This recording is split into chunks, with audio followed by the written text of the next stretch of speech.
If you watch this program for any significant amount of time, you're aware of President Obama's nose-diving poll numbers. But that is not the case in other media, especially in comparison or contrast to recent history. Fox News media analyst and host of Fox's Media Buzz, Howard Kurtz, takes a look. It's hardly breaking news that President Obama has been sinking in the polls. Whether it's the NBC Wall Street Journal survey, ABC Washington Post, or CBS New York Times, most polls show more than half the country disapproving of his performance.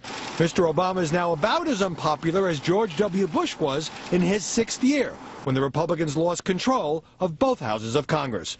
But are these numbers getting the same level of attention? Not even close.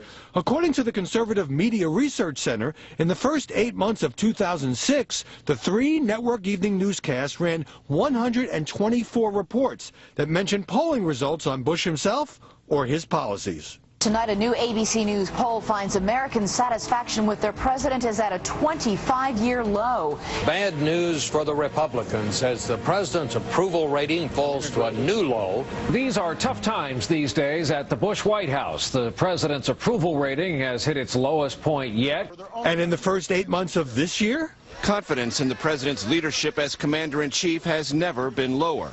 A new CBS News New York Times poll found 57% of the country believes Mr. Obama has not been tough enough in dealing with ISIS. But that was one of the exceptions. ABC, CBS, and NBC had mentioned polls involving Obama only 9 times on their evening broadcast. The networks did fewer polls during this time period, 15 instead of 23, but that hardly explains the huge disparity in citing the surveys they paid for. Of course, they may mention these polls on other news programs and on their websites, but the network evening news, with a combined audience of 20 million, remains their flagship.